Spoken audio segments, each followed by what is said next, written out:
Assalamualaikum warahmatullahi wabarakatuh. Yang terhormat Ibu Putri selaku dosen pengampu mata kuliah Lingkungan Bisnis dan Manajemen kelas F013. Kami dari kelompok 4 izin untuk mempresentasikan materi tentang pengelolaan kinerja, mutu, rantai nilai, teknologi informasi, dan e-bisnis.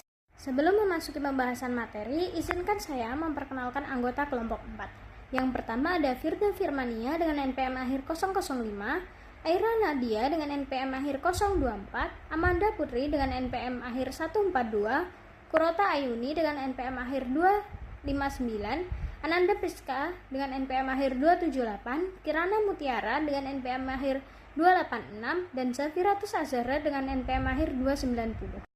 Pengertian kontrol organisasi. Pada slide pertama, kita akan membahas tentang pengertian kontrol organisasi. Kontrol organisasi merupakan proses sistematis yang digunakan untuk memastikan bahwa seluruh aktivitas dalam organisasi berjalan sesuai dengan rencana, target, dan standar kinerja yang telah ditetapkan. Tujuan utama dari kontrol adalah untuk membandingkan antara kinerja yang sebenarnya dengan standar yang sudah ditentukan. Dari perbandingan tersebut, manajer dapat mengidentifikasi apakah terjadi penyimpangan dan jika ada, dapat segera melakukan perbaikan. Jika secara sederhana, kontrol berfungsi untuk menjaga agar organisasi tetap berada di jalur yang benar. Konsep kontrol umpan balik. Selanjutnya kita masuk ke dalam konsep kontrol umpan balik. Kontrol umpan balik adalah sistem kontrol yang dilakukan setelah suatu aktivitas selesai dilaksanakan. Artinya, manajer akan mengevaluasi hasil kerja yang sudah terjadi, kemudian membandingkannya dengan standar yang telah ditentukan sebelumnya. Kontrol ini sangat penting karena memberikan informasi yang nyata mengenai kinerja organisasi. Biasanya dilakukan secara berkala seperti harian, mingguan, ataupun bulanan, sehingga manajer bisa terus memantau perkembangan kinerja. Dengan adanya kontrol umpan balik, organisasi dapat mengetahui apakah kinerja sudah sesuai harapan atau masih perlu diperbaiki. Langkah-langkah kontrol umpan balik dan tindakan korektif dan evaluasi. Yang pertama, langkah-langkah kontrol umpan balik. Langkah pertama adalah menetapkan standar kinerja. Standar ini harus jelas dan terukur agar bisa dijadikan acuan. Langkah kedua adalah mengukur kinerja aktual. Data ini bisa diperoleh dari laporan teknologi maupun observasi langsung. Langkah ketiga adalah membandingkan kinerja aktual dengan standar. Dari sini akan terlihat apakah kinerja sudah sesuai, melebihi, atau justru di bawah target. Langkah terakhir adalah melakukan tindakan korektif. Jika terjadi penyimpangan, maka perlu dilakukan perbaikan agar kinerja bisa kembali sesuai dengan standar. Yang kedua, tindakan korektif dan evaluasi. Jika kinerja tidak sesuai dengan standar, manajer perlu menganalisis penyebabnya, lalu mengambil tindakan seperti pelatihan, perbaikan proses, ataupun penyesuaian strategi.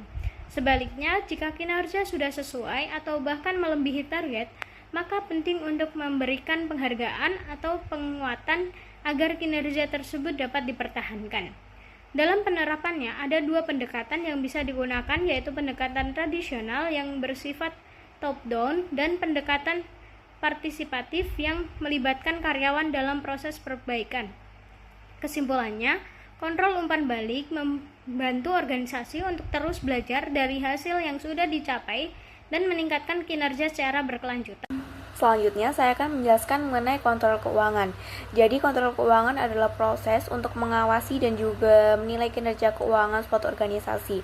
Nah, kontrol ini tidak hanya menunjukkan kondisi keuangan, tetapi juga membantu mendeteksi masalah dalam kinerja, seperti penurunan penjualan atau ketidakefisienan operasional. Terdapat dua metode. Yang pertama adalah laporan keuangan. Nah, laporan keuangan ini memberikan informasi dasar yang digunakan untuk melakukan kontrol keuangan dari sebuah organisasi. Laporan keuangan ini terdapat dua laporan. Yang pertama ada neraca keuangan atau balance sheet yang menunjukkan posisi keuangan perusahaan yang berhubungan dengan aset dan juga kewajiban pada waktu tertentu.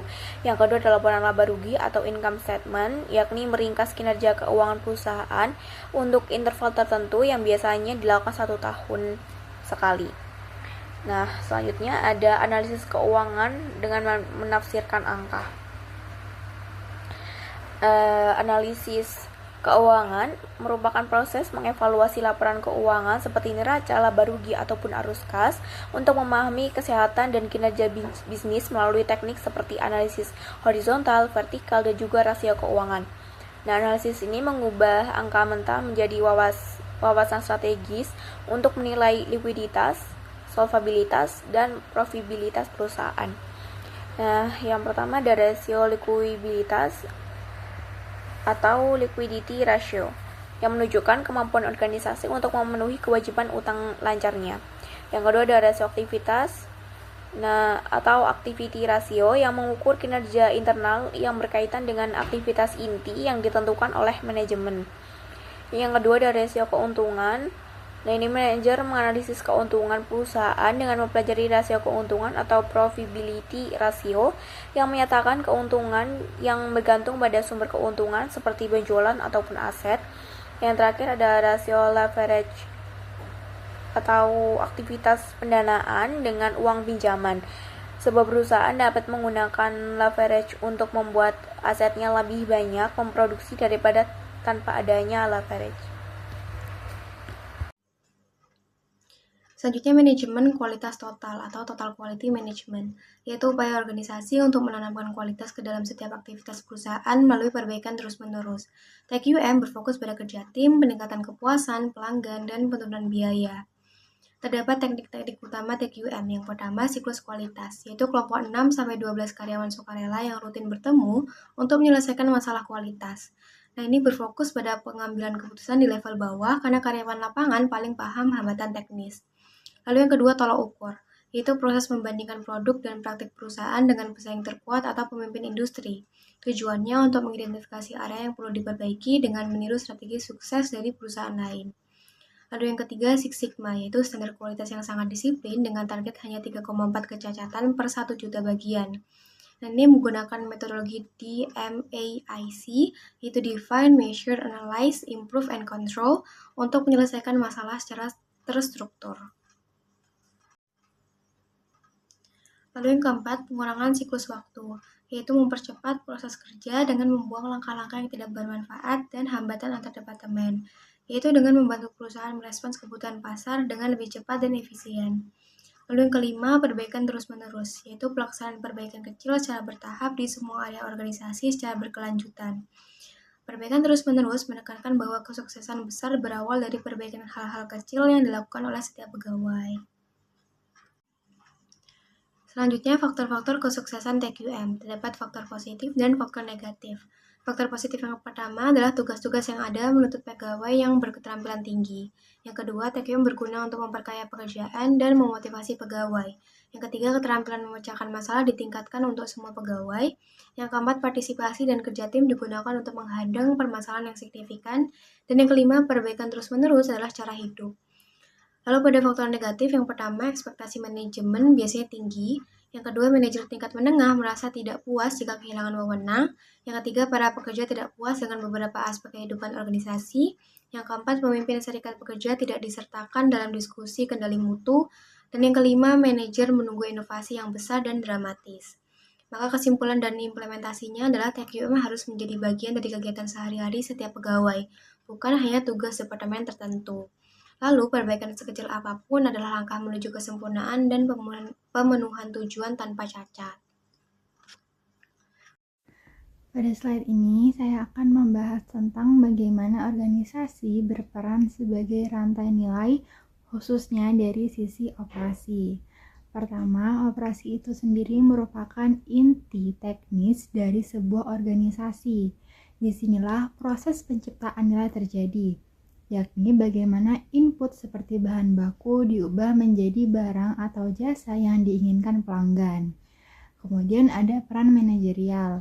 Manajer operasi bertanggung jawab mengelola seluruh aktivitas, mulai dari pengadaan bahan baku sampai memastikan kualitas output yang dihasilkan tetap kompetitif di pasar. Selanjutnya kita masuk ke sistem transformasi operasi. Sistem ini bekerja dalam 3 tahap utama. Yang pertama adalah input seperti bahan baku, sumber daya manusia, modal, dan informasi. Kedua adalah proses, yakni bagaimana input tersebut dikelola melalui manajemen aset, kapasitas, dan desain produk. Dan yang terakhir adalah output, yakni hasil akhir berupa barang atau jasa. Di bagian bawah ada perbandingan antara organisasi manufaktur dan jasa. Jika manufaktur menghasilkan barang yang berwujud dan bisa disimpan, sedangkan jasa itu tidak berwujud dan biasanya langsung dikonsumsi secara real time. Selain itu, interaksi pelanggan di jasa jauh lebih tinggi dibanding manufaktur. Pada slide ini, kita akan melanjutkan ke bagian manajemen rantai suplai dan tata letak fasilitas. Manajemen rantai suplai adalah proses mengelola aliran barang dari pemasok sampai ke konsumen akhir. Jadi bukan hanya soal produksi, namun juga mencakup distribusi dan hubungan dengan berbagai pihak dalam rantai tersebut.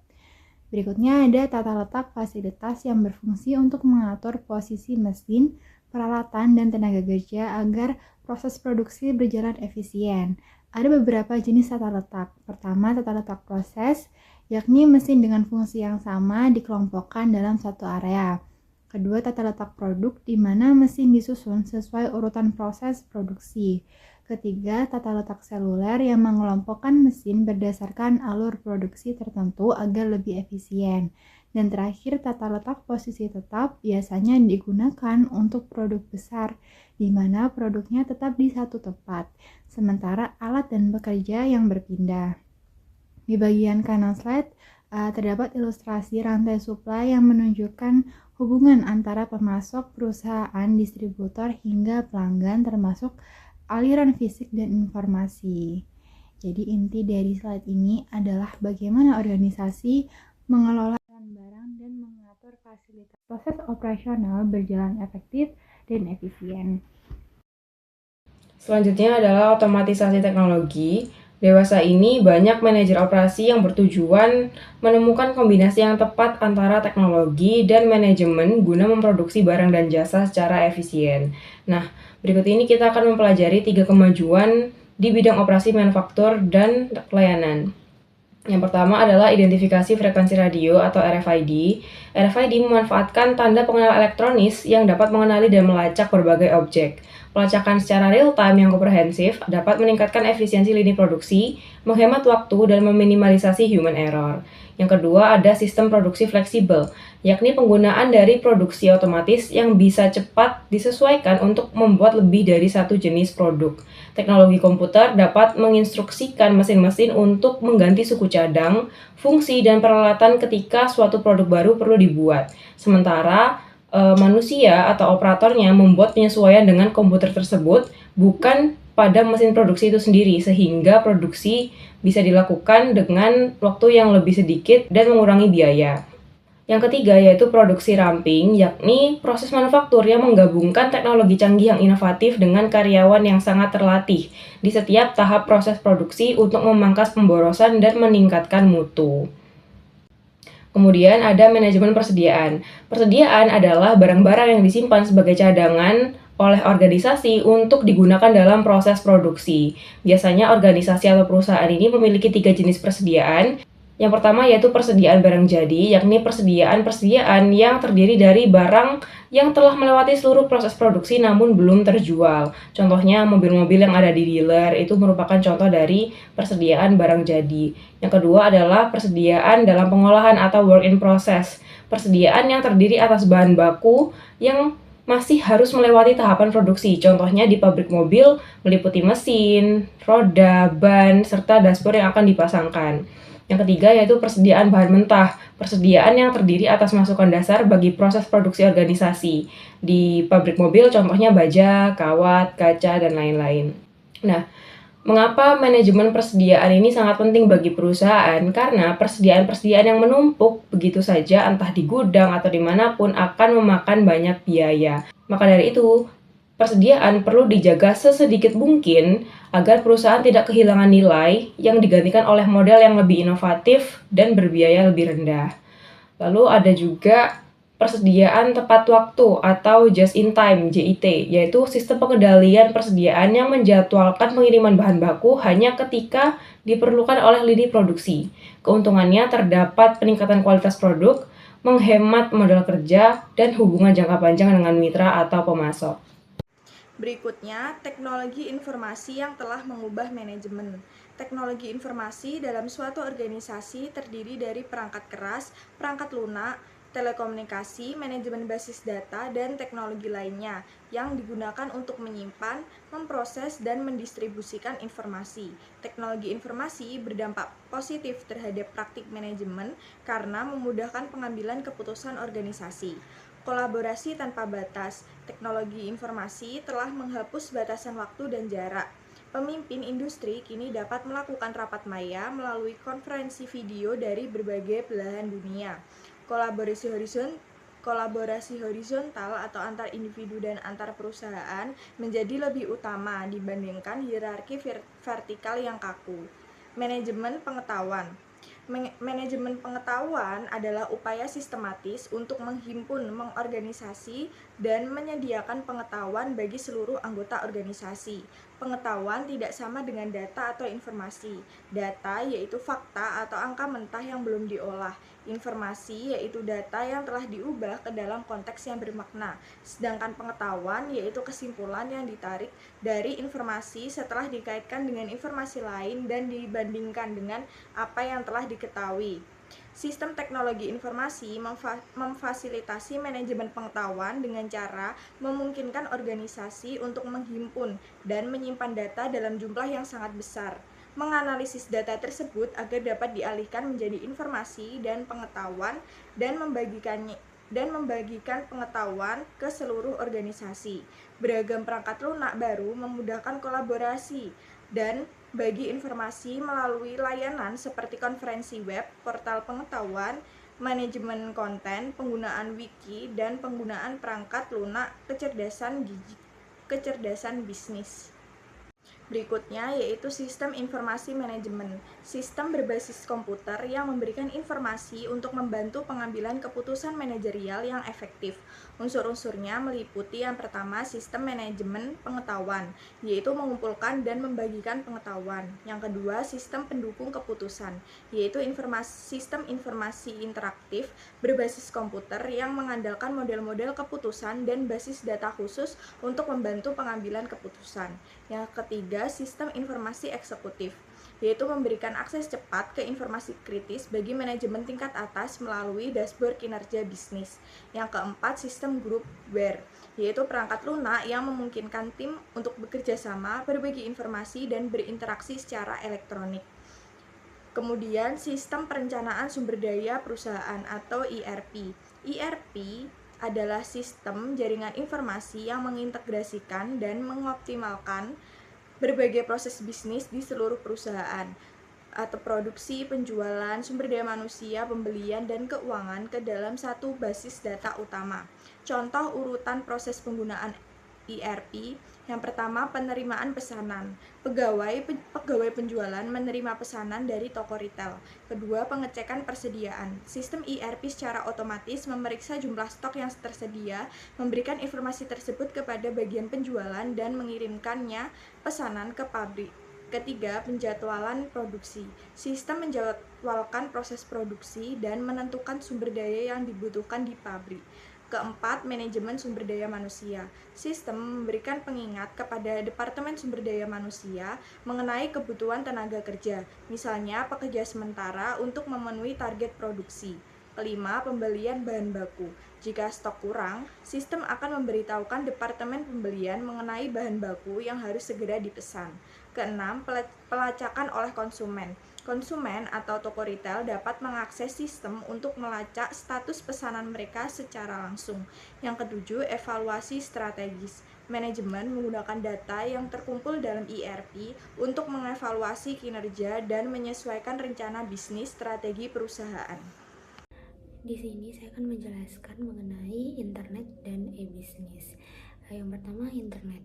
Internet adalah jaringan komputer global yang menghubungkan jutaan perangkat di seluruh dunia menggunakan protokol standar yaitu TCP/IP untuk pertukaran informasi secara cepat dan real time.